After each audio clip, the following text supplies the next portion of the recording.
The right power for each type of scene. Now that you all know the basics, we can walk through these things with a little bit quicker speed. So we're going to walk through a family session that we did and talk about the lighting used in each one of these scenes and basically how they differ. Each one of these scenes is going to require essentially a different amount of flash to get to the arrived effect that we're trying to go for. So it's going to be kind of a cool little demonstration that I want to show you all. Let's go ahead and get started. So in scene number 1, we are shooting this in bright midday sun. Well, it's not midday, it's like maybe 3 p.m., 4 p.m., so afternoon sun. To get this effect, the only thing that we need here really is just some directionality to the sun. This is like 3 to 4 hours before sunset, and so we have some direction there, and you can see that the shadows just kind of traveling this way. So what have I done? I've placed their sides to the sun, mainly because the background in this scene is really quite nice. Okay, so if we turn and we put their backs to the sun, then we end up shooting like this parking lot, and that doesn't look really good. I don't know. Most families would probably not want to frame a picture of them in a parking lot. Who knows? You guys try it out. Let me know how it works for you. So we chose this background because it was obviously the better background, but the sun is coming from the side, which gives us more of essentially a rim or edge light rather than say a back or hair light coming from the backside. But that's okay. We just need to add some flash to this. So what do we have set up? We have our ProPhoto speed ring with the Bolt VB22. So we have 2 Bolt VB22s. Again, we're firing around half to 1/4 power. In total, we need roughly 250 watt-seconds of power. I chose this option because it was set up and I didn't have B2s at the time. They were not available to me. Well, actually, they had not been released at that time. But I had this guy, I would have used that guy. Because you get 250 watt-seconds out of that with 1.4-second recycles. Pretty fantastic, very quick recycles, great light quality, and very good consistency. But we got great results too from just our simple ProPhoto VB22 setup with our speed ring and the ProPhoto 3-foot Octa. Okay, so here's that setup, and now what we are on is the Canon 85 1.2L. Again, I'm not going to go into why Sigma has not come out with an 85 yet. We've hammered that point home already. We're at 1/100 of a second at f1.6, ISO 200, 6000 Kelvin with a 5-stop ND on. Okay, it's midday, bright sun. We're shooting wide open, and so we're gonna need a 5-stop ND filter to cut down the light, or HSS. We don't have HSS with these guys because we're using Pocket Wizards. So my preference is always ND filters anyway, so we put on the 5-stop. So you can see in these 2 top shots, this is the exact same scene by the way, these 2 top shots, we get a great background look, we get great light balance, we have a really nice image, it's just that they're left in the shadows and they don't look necessarily awesome themselves. So all we do is pop off that strobe from camera left, and on these shots we're putting down about 250 watt-seconds, so running the bolts at around 1/2 to 1/4 power depending again on distance from the subject. Okay, so we need quite a bit of light. That's equivalent to 4 to 5 pocket strobes. So we're adding a lot of light in these scenes, and when we get closer to him, I got in close for like these cute shots as he kind of like played around with mom and dad's hand and so forth. We can power down a little bit to like 1/4 or 1/8 even if necessary, just because when we bring that light in, we have, you know, inverse square law. I don't need to talk about that. You guys already know about it, I hope. Okay, so that's how much light we're putting down in this type of a scene.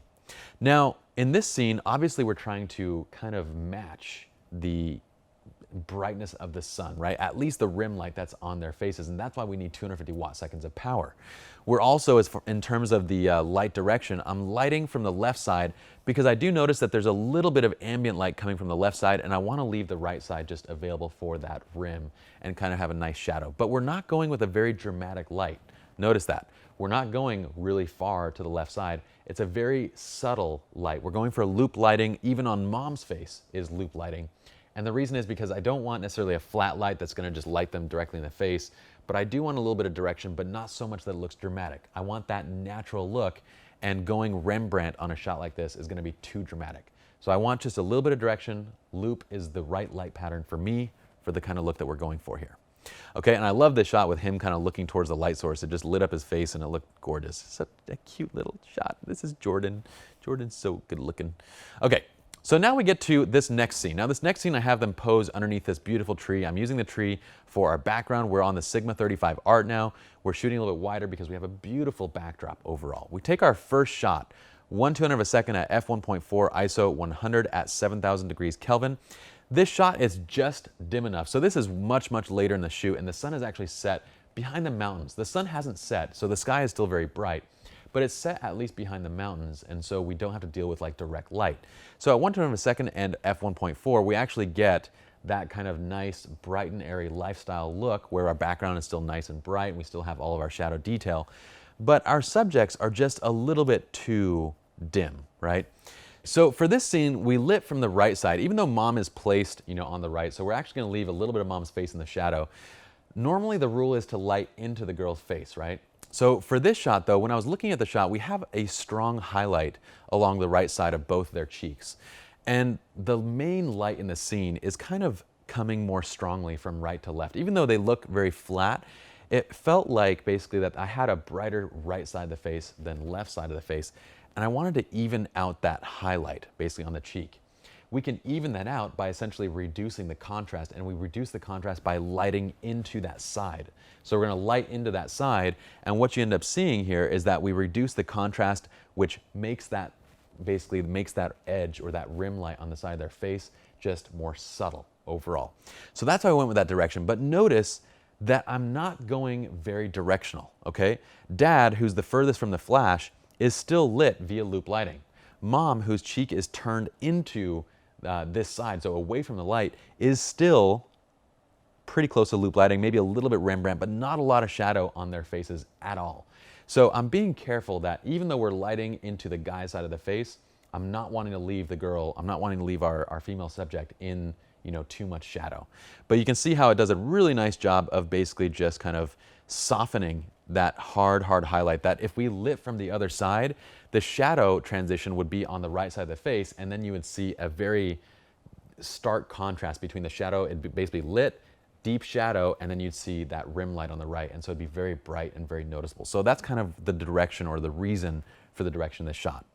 Now overall, we're at 1/200 of a second, f1.4, ISO 100 and 7,000 Kelvin, and we're not gelling, okay? Or I'm sorry, we're not putting on an ND filter onto the camera. So we don't need to run a very high power setting. On our 2x3, on this one we're using the 2x3. Were we using the 2x3 in the other one? Yeah. We're actually using the 2x3 on here. I think I said earlier that we're using the 3-foot octa. I think this was one of the times that I took out the 2x3. I actually prefer the 3-foot octa. So as far as light quality, they're almost identical, but I just like the shape that I get in the catch lights a little bit better in the octa versus the softbox, the 2x3. But either way, they're both great modifiers. So regardless, it's a very subtle, tiny difference between the two. And if you were to ask any photographer, they probably couldn't tell you the difference if you put them side by side, except for the catch light. But so here we have that 2x3 softbox. We're running now 1/16 power, okay? So that's not a lot of light. We could actually do this at 1/16 power on both of these bolts. That basically is 1/8 power, so that's like, yeah, that's like one pocket strobe essentially of light. Okay, that's like 50 to 60 watt seconds of light. So we could actually do this with just a pocket strobe because we're putting down a very subtle amount of light, about 50 to 60 watt seconds worth of light, or one single pocket strobe at full power worth of light through that modifier. Again, we're working in the shade here, and we're not trying to overpower the sun at all. I'm leaving the backgrounds very bright. I'm leaving them up there because I wanted to have that natural and light and airy look, because it's a family portrait after all, and that's the look that I want this to have. Okay, so that's scene number 2. Now, scene number 3. We're just shooting Jordan by himself, and basically I started this out on an 85, so the Canon 85 1.2L, and then I was standing so far back and realizing I'm not really getting any background. I'm shooting at f2 and I'm not getting any of this ground in the back. So instead I went to a 50mm art, the Sigma 50mm art, and I opened it up to 1.4 and I shot horizontally, so that way I got more background and kind of detail behind him. In addition, I wanted to use the natural vignetting and just kind of that artistic component of the Sigma, okay? So it had that beautiful vignette, it had that kind of really great look at 1.4, and I wanted that. I wanted to utilize that look. The one thing that I wanted to do was just maybe clean up a tiny bit of the highlights on the face by just evening it out a little bit more and brightening him up just a little bit more than the background. Very, very subtle and very soft amounts of that light. That's what I'm going for here. So what do? we switch out from the 85 to the Sigma 50mm art. We're at 1/125th of a second. We're at f1.4 at ISO 50. The sun again has gone down for the most part. It's kind of right around dusk time, so it's pretty dark, but we can still shoot natural light just fine at, we're at ISO 50, so it's not like we're running up to ISO 800, to shoot this image. So we have still a decent amount of ambient light. And what I'm doing now is I'm using that ProPhoto, the 2x3 R5 softbox. We're placing it to match existing light, right? We're matching that direction of the ambient light that's coming in, but I'm putting it very close to our subject and then just shooting to essentially brighten and clean up. So when you compare these two, we have more even highlights, we have more even shadows, we have him slightly brighter than the background. We have really great light quality all around. So we've essentially used that strobe to refine and enhance the existing light, okay?